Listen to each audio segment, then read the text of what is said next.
பணிவன்புடன் அழைக்கின்றோம்.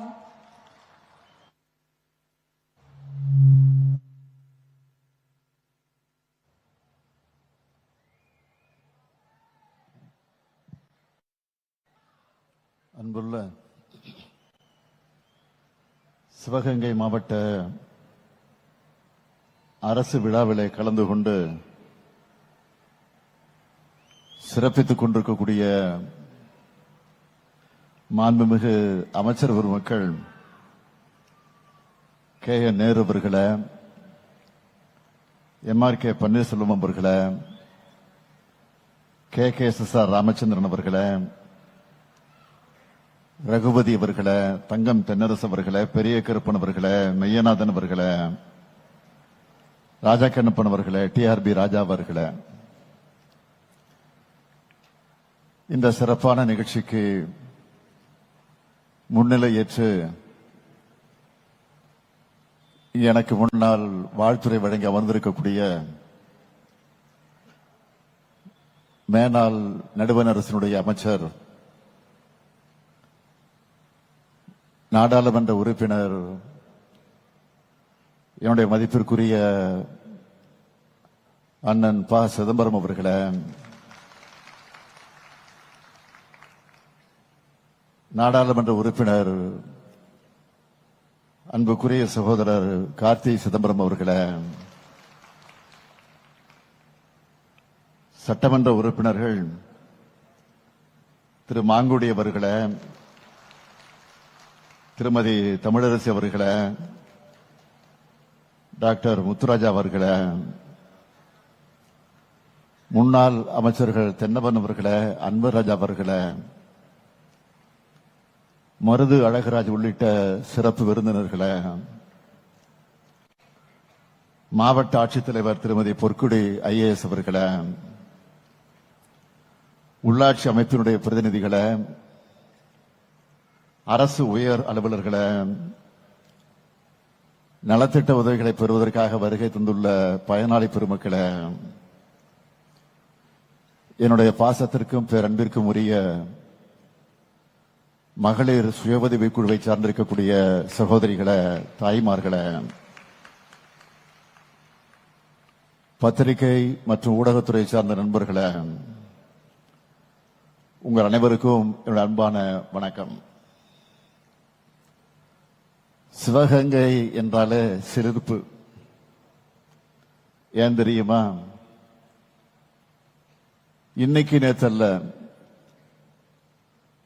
பல்லாயிரம் ஆண்டுகளுக்கு முன்னாடியே தமிழ் நாகரிகம் ஓங்கி இருந்ததற்கான கீழடி தடயங்கள் கிடைச்ச மண் இந்த மண். பலரின் வீரத்தால் தியாகத்தால் சிவந்த மண். முத்துவடுகநாதன், பெரிய உடையாத்தேவர், அவர் மனைவி வீரமங்கை வேலுநாச்சியார், அவரது மகள் வெள்ளச்சி நாச்சியார்னு ஒரு குடும்பம் வாழையடி வாழையா ஆங்கிலேயர்களை எதிர்த்து நின்று தாய் நிலத்தை காத்த மண் இது. விடுதலை மற்றும் தியாகத்தின் அடையாளங்களா வாழ்ந்து இந்த மண்ணுக்கு உரமாகியுள்ள மருது சகோதரர்களை தந்த மண் அல்லவா சிவகங்கை. இவக மட்டுமல்ல, அடுத்த நிமிடம் மரணம்னு தெரிஞ்ச உடல்ல நெருப்பை கட்டிக்கிட்டு ஆயுத கிடங்குல குதிச்ச குயிலி வாழ்ந்த மண் இந்த மண். அதனாலதான் இவங்க பெறையெல்லாம் சொல்லி இங்க நிற்கும் போது எனக்குள்ள தமிழ் வீரமும் உணர்ச்சியும் பொங்கி எழுது. இந்த விழாவை மிக சிறப்பா ஏற்பாடு செய்திருக்கக்கூடிய அமைச்சர் பெரிய கருப்பன் அவர்களுக்கும், மாவட்ட ஆட்சியர் திருமதி பொற்குடி அவர்களுக்கும், மாவட்ட அதிகாரிகள் அனைவருக்கும் என்னுடைய பாராட்டுக்கள், வாழ்த்துக்கள். முன்னாள் ஒன்றிய அமைச்சர் அண்ணன் சிதம்பரம் அவர்கள் இங்கே குறிப்பிட்டு சொன்னார். அலுவலகத்திற்கு, அதைத் தொடர்ந்து என் இல்லத்திற்கு வந்து என் கல்லூரிகளுடைய திறப்பு விழாக்களுக்கு நேரில் வர வேண்டும் என கேட்டார். நான் தேதி கொடுத்தேன் என்று சொல்வதை விட அவர் சொன்னதை நான் ஒப்புக்கொண்டேன். அதுதான் உண்மை. அதை பயன்படுத்திக்கிட்டு நம்முடைய பெரிய கருப்பன் அவர்கள் அவருடைய பெயரை போலவே பெரிய விழாவாக இதை ஏற்பாடு செஞ்சிருக்கிறார். ஒரு கல்ல ரெண்டு மாங்கான்னு சொல்லுவாங்கல்ல,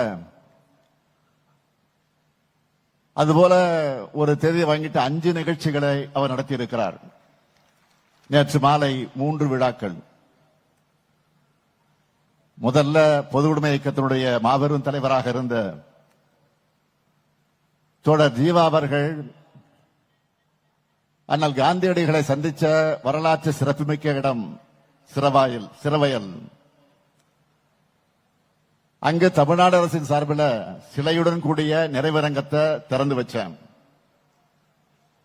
அடுத்து தவத்திரு குன்றக்குடிகளார் அவர்களுடைய 100ஆண்டு விழாவை அரசு சார்பில் கொண்டாடுவோம்னு அறிவிச்சிருந்தோம். குன்றக்குடி மடத்தில் இன்றைய அடிகளார் மிக சிறப்பாக அதை ஏற்பாடு செய்திருந்தார்.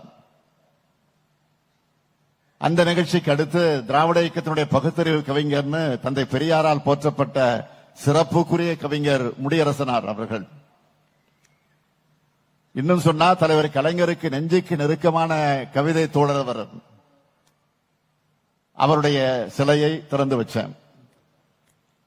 இதை மட்டுமா, இன்று கர்நாடகாத்தான் பேரூராட்சியில செட்டிநாடு வேளாண்மை கல்லூரி மற்ற ஆராய்ச்சி நிலையத்திற்கான புதிய கட்டடங்களை திறந்து வைத்திருக்கிறேன். 330 ஏக்கர்ல அந்த கல்லூரி அமைந்திருக்கு. தற்போது 361 மாணவர்கள், 361 மாணவியர்கள், 128 மாணவர்கள், 489 மாணவர்கள் இளங்கலை வேளாண்மை படிச்சுட்டு வராங்க. அந்த கல்லூரியில மானாவாரி வேளாண்மை ஆராய்ச்சி நிலையமும் செயல்பட்டு வருது. 61 கோடிய 79 லட்சம் ரூபாய் செலவில் பன்முகத்தன்மை கொண்ட மாதிரி வேளாண் காடுகள் ஒன்றும் அமைக்கப்பட்டிருக்கு. மாண்புமிகு மாநிலங்களவை உறுப்பினரும் ஒன்றியத்தினுடைய முன்னாள் நிதியமைச்சருமான அண்ணன் சிதம்பரம் அவர்களின் கோரிக்கை ஏற்று செட்டிநாடு வேளாண்மை கல்லூரி மற்றும் ஆராய்ச்சி நிலையத்தில் அமைந்திருக்கக்கூடிய கலையரங்கத்திற்கு பசுமை புரட்சிக்கு வித்திட்ட ஒன்றியத்தினுடைய முன்னாள் வேளாண்மை துறை அமைச்சர் பாரத ரத்னா விருது பெற்ற டாக்டர் சி சுப்பிரமணியம் அவருடைய பெயர் சூட்டி திறந்து வைத்ததில் நான் மிகுந்த மகிழ்ச்சி அடைகிறேன். அடுத்து இங்கு காரைக்குடி வட்டம் கழனிவாசல்ல 100 கோடி ரூபாய் மதிப்பீட்டில் உருவாக்கப்பட்டிருக்கக்கூடிய சட்டக்கல்லூரியை திறந்து வச்சிருக்கிறேன். 19 ஏக்கர் பரப்பளவில் இது அமைஞ்சிருக்கு. 1300 மாணவர்கள் படிக்கக்கூடிய வசதியோடு இது அமைக்கப்பட்டிருக்கு. நம்முடைய அண்ணன் சிதம்பரம் அவர்களும் அமைச்சர் பெரிய கருப்பனும்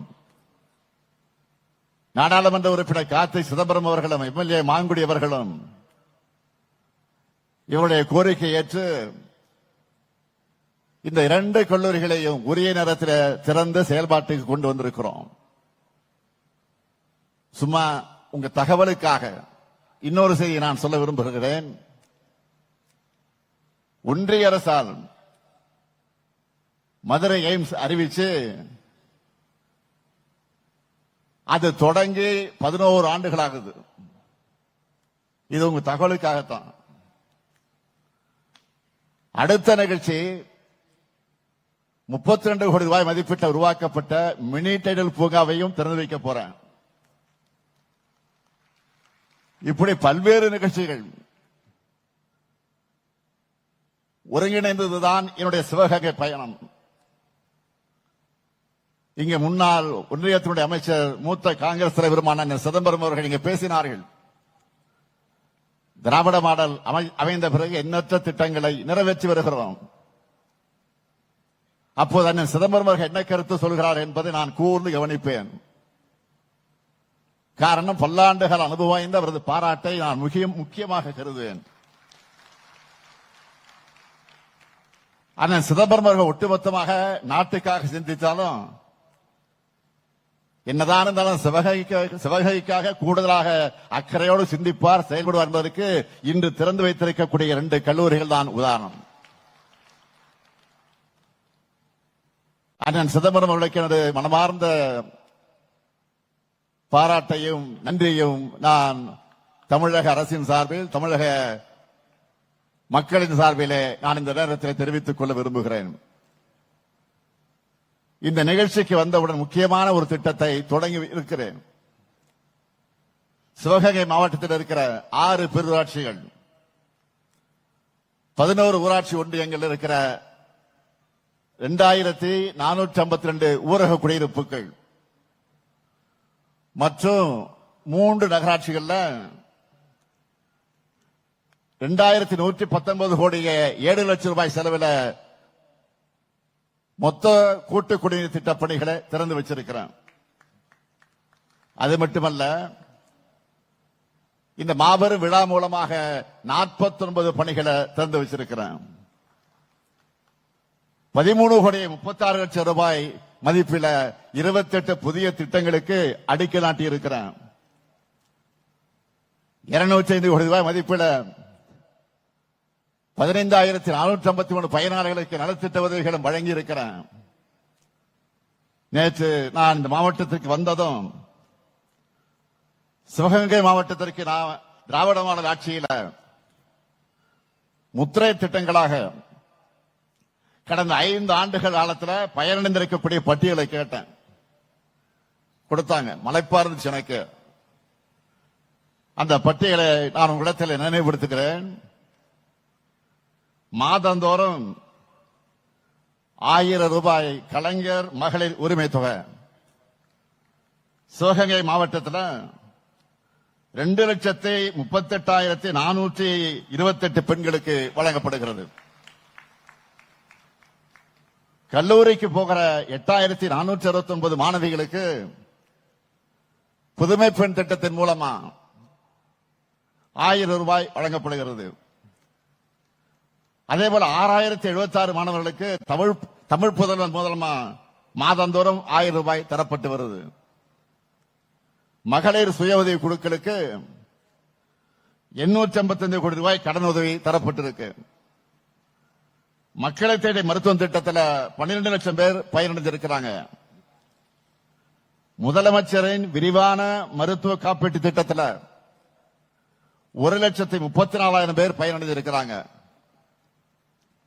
37,000 பள்ளி குழந்தைகளுக்கு காலை உணவு திட்டத்தில் சத்தான சுவையான உணவு தினமும் வழங்கப்படுகிறது.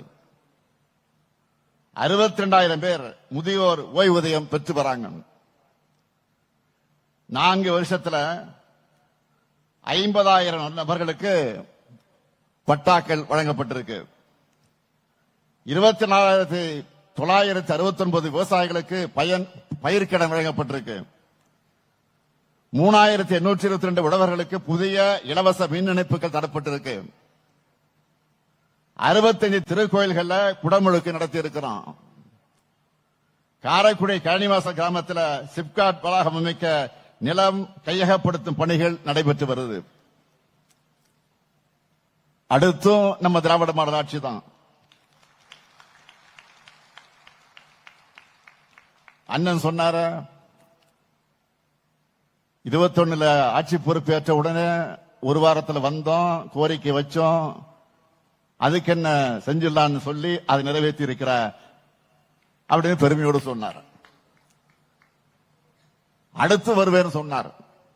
வரத்தான் போறீங்க, அதுல என்ன சந்தேகம்? ஆக ஆட்சி அமைஞ்சதும் வரிசையா திறப்பு விழாக்கான பல பணிகளுக்கு நான் இப்ப அடிக்கல் நாட்டி இருக்கிறேன். மீண்டும் சிவகங்கைக்கு வந்து நிச்சயம் அதையெல்லாம் திறந்து வைப்பேன். நம்ம அரசோட திட்டமிட்ட செயல்பாடுகளால தமிழ்நாடு வளர்ந்திருக்கிறதுன்னு சொன்னா அது நான் சொல்லுகிற கற்பனை புள்ளி விவரங்கள் அல்ல.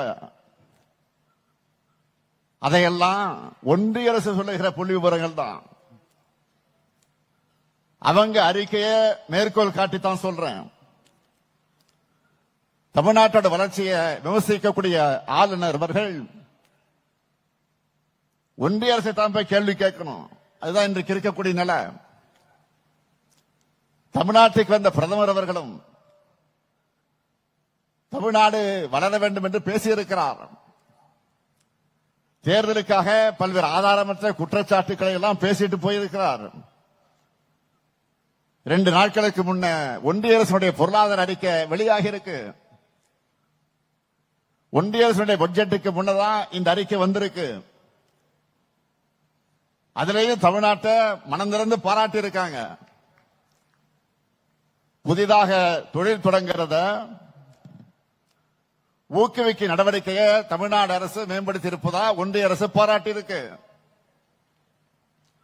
உற்பத்தி துறை வேலை வாய்ப்புல தமிழ்நாடு முதலிடம் ஒன்றிய அரசின் பொருளாதார அறிக்கை பாராட்டுது.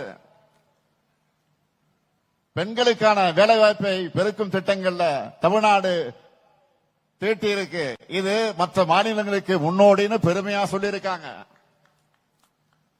இந்த அறிக்கையை மாண்புமிகு பிரதமர் அவர்களும் மாண்புமிகு ஆளுநர்களும் படிக்க வேண்டும் என்று நான் கேட்டுக் கொடுக்கிறேன்.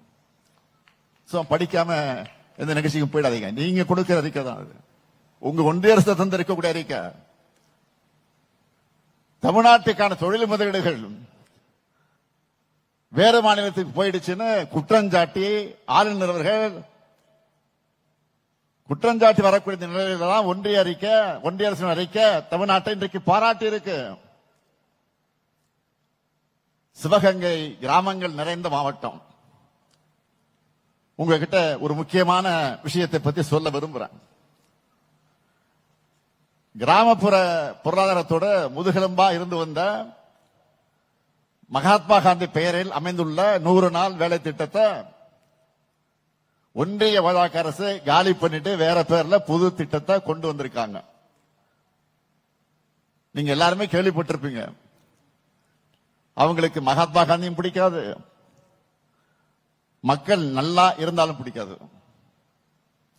அதான் இப்படி பண்றாங்க.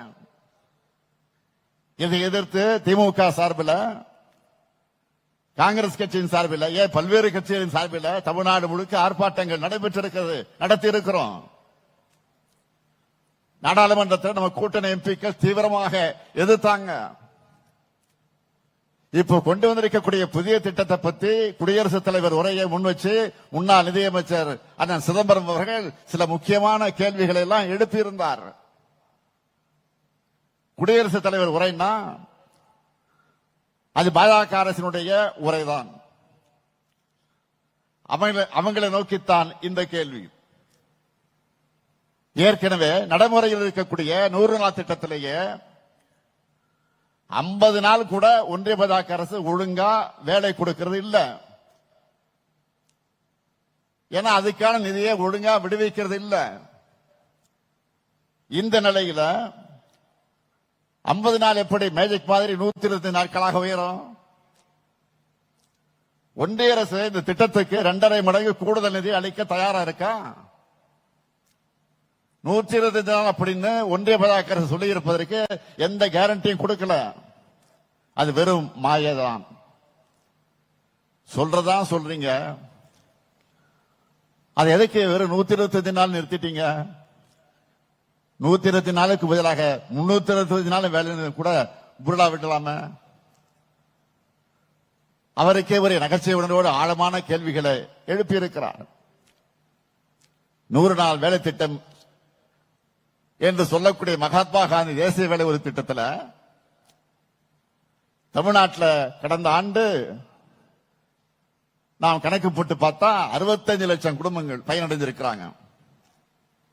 ஆண்டுக்கு 10,000 கோடியிலிருந்து 12,000 கோடி வரை ரூபாய் வரை கிராமப்புற மக்களுக்கு ஊதியம் வழங்கப்பட்டிருக்கு.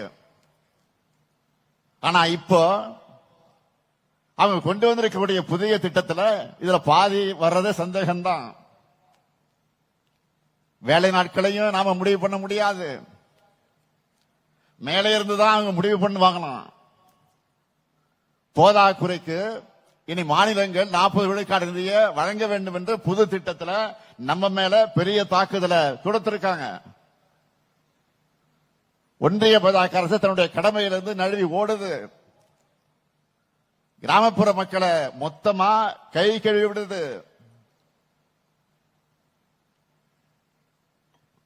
இந்த குறைபாடுகளை எல்லாம் சுட்டி காட்டி இந்த திட்டத்தை உடனடியாக திரும்ப பெறணும். மறுபடியும் பழைய திட்டத்தை மகாத்மா காந்தி பேரிலேயே தொடர வேண்டும் என்று சட்டமன்றத்தில் நாம தீர்மானம் போட்டிருக்கிறோம். மக்களின் குரலுக்கு ஒன்றிய பாஜக அரசு கட்டாயம் செவிசாய்க்கணும். இல்லைன்னா 3 வேளாண் சட்டங்கள், சாதிவாரி மக்கள் தொகை கணக்கெடுப்பு போல இதிலேயும் மக்கள் துணையோடு உங்கள் முடிவை வாபஸ் பெற வைப்போம். தமிழ்நாட்டுக்காக குரல் கொடுக்க முடியாத 10 தோல்வி பழனிசாமி அவர்கள் நம்ம அரசு செஞ்சிட்டு இருக்கக்கூடிய திட்டங்களை காப்பி அடிச்ச புதிய வாக்குறுதிகள் அள்ளி வீசிட்டு இருக்காரு. இப்போ அவர் ஆட்சிக்கு வரப்போறதில்லை, அது வேறு விஷயம். அப்புறம் நேரத்தை வீணடிச்சிட்டு இருக்கான்னு தெரியல. ஏற்கனவே அதிமுக தேர்தல் அறிக்கையில சொன்ன எந்த வாக்குறுதியும் தன்னுடைய ஆட்சி காலத்தில் அவர் நிறைவேற்றல. 2011 அதிமுக தேர்தல் அறிக்கையில என்ன சொன்னாங்க தெரியுமா? 2011 சென்னை முதல் கன்னியாகுமரி வரை கடலோர சாலை திட்டம்னு சொன்னாங்க, செஞ்சாங்களா? தென் தமிழ்நாட்டில் ஏரோ பார்க்னு சொன்னாங்களே, செஞ்சாங்களா? 58 வயசு மேற்பட்டவங்களுக்கெல்லாம் இலவச பஸ் பாஸ்னு சொன்னாங்க, அதை பத்தி வாயை திறக்காதவங்க தான் இப்போ அடுத்த செட் பொய்ய வாக்குறுதியை வழங்கியிருக்காங்க. 2016 அதிமுக தேர்தல் அறிக்கையில சொன்னதாவது பழனிசாமி அவர்களுக்கு நினைவில் இருக்கா? அனைத்து ரேஷன் அட்டைதாரர்களுக்கும் செல்போன் வழங்கப்படும் சொன்னீங்களே, எங்க அந்த போன்? பேருந்து நிலையங்கள், பெரிய பேருந்து நிலையங்கள், வணிக வளாகங்கள், பூங்காக்கள் போன்ற பொது இடங்கள்ல இலவச வைஃபைன்னு சொன்னாங்களே, பிறகு அதை பத்தி பேச்சு மூச்சு இல்லையே. அனைத்து ஊராட்சிகள்லையும் அம்மா இருசக்கர வாகன பழுதுபார்க்கு பயிற்சி மையம் உருவாக்கப்படும் சொன்னாங்க. சொன்ன அவங்களுக்கே அது இப்போ மறந்து போச்சு. அதிமுக ஆட்சியோ பழனிசாமி அவர்களோ எப்பவுமே சொன்னதை செய்ய மாட்டாங்கன்னு மக்களுக்கு எல்லாம் தெரியும்.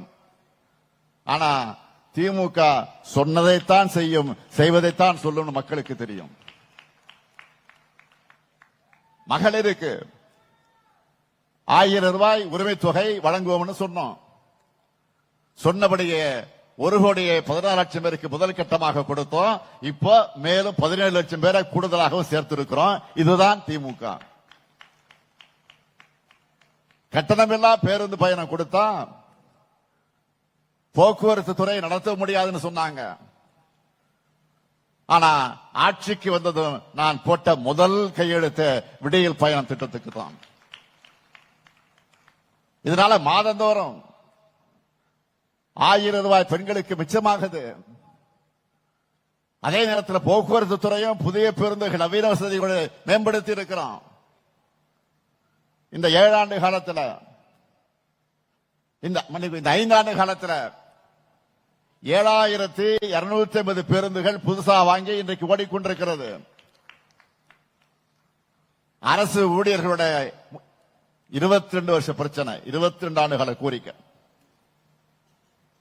உறுதியளிக்கப்பட்ட ஓய்வூதிய திட்டத்தை செயல்படுத்தி காட்டியிருக்கிறோம்.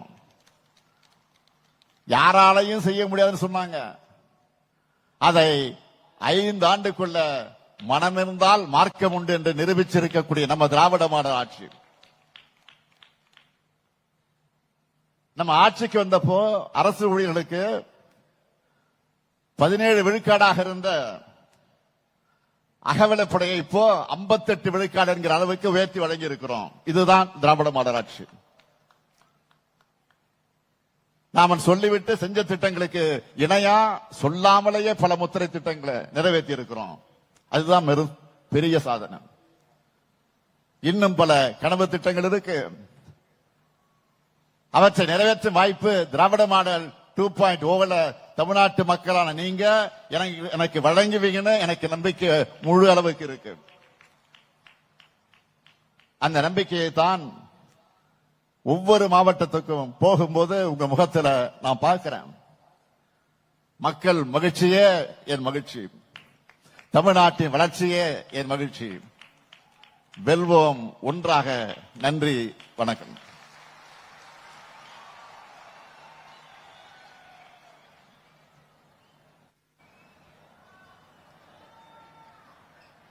விழா பேருரையாற்றி சிறப்பித்து மாண்புமிகு தமிழ்நாடு முதலமைச்சர் அவர்களுக்கு மனமார்ந்த நன்றிகளை தெரிவித்துக் கொள்கின்றோம். இன்றைக்கு சிவகங்கை மாவட்டத்தின் சிறப்பான வளர்ச்சிக்காக சிவகங்கை மாபெரும் காவிரி கூட்டு குடிநீர் திட்டம், செட்டிநாடு வேளாண்மை கல்லூரி, புதிய சட்டக் கல்லூரி என 2555 கோடி ரூபாய் மதிப்பீட்டில் 49 முடிவுற்ற திட்டப்பணிகளை தொடங்கி வைத்து சிறப்பித்திருக்கிறார்கள். நம் மாண்புமிகு தமிழ்நாடு முதலமைச்சர் அவர்கள் தற்போது பயனாளிகளுக்கு நலத்திட்ட உதவிகளை வழங்கி சிறப்பிக்குமாறு மாண்புமிகு தமிழ்நாடு முதலமைச்சர் அவர்களை பணிவன்புடன் கேட்டுக் கொள்கின்றோம். முகேஷ் கண்ணா அவர்களை அன்புடன் மேடைக்கு அழைக்கின்றோம். முகேஷ் கண்ணா அவர்களுக்கு உலகம் உங்கள் கையில் திட்டத்தின் கீழ் மடிக்கணினி வழங்கப்படுகிறது.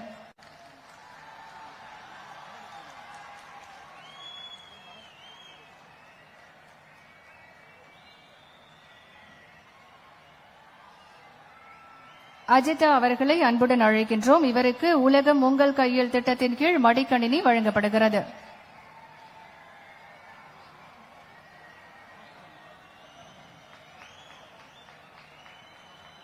பிச்சமுத்து அவர்களை அன்புடன் அழைக்கின்றோம். வேளாண்மை இயந்திரமயமாக்குதல் துணை இயக்க திட்டத்தின் கீழ் ரோட்டோவேட்டர் சுழல் கலப்பை வழங்கப்படுகிறது.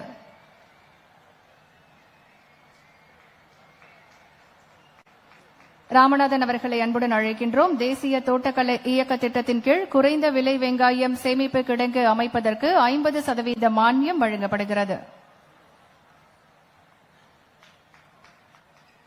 நிர்மலா அவர்களை அன்புடன் அழைக்கின்றோம். இவருக்கு வங்கிக் கடன் வழங்கப்படுகிறது.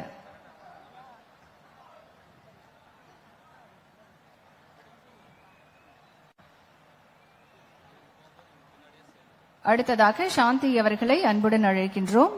இவருக்கும் வங்கிக் கடன் வழங்கப்படுகிறது.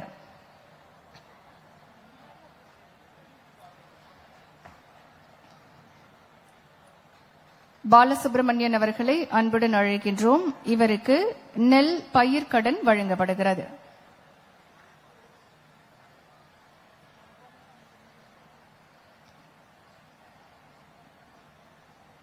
மகேஸ்வரி அவர்களை அன்புடன் அழைக்கின்றோம். கோட்டை மாரியம்மன் மகளிர் சுய உதவிக்குழு, இவருக்கு மகளிர் சுய உதவிக்குழு கடன் வழங்கப்படுகிறது.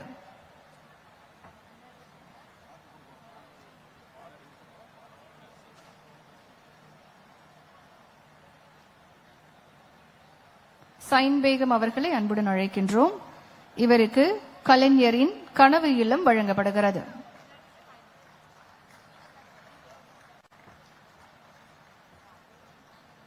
வீராயி அவர்களை அன்புடன் அழைக்கின்றோம்.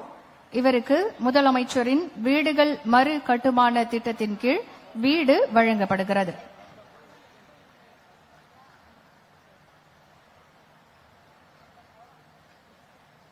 அம்மாசி அவர்களை அன்புடன் அழைக்கின்றோம். இவருக்கு ஆதி திராவிடர் நத்தம் இ பட்டா வழங்கப்படுகிறது.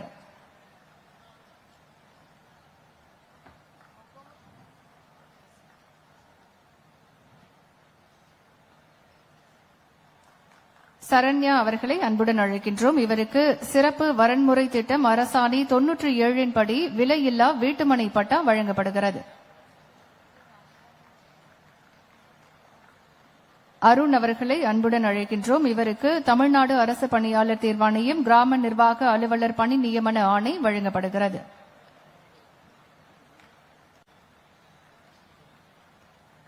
கற்பகம் அவர்களை அன்புடன் அழைக்கின்றோம். இவருக்கு சிறிய பால் பண்ணை அமைப்பதற்கு வங்கிக் கடன் வழங்கப்படுகிறது.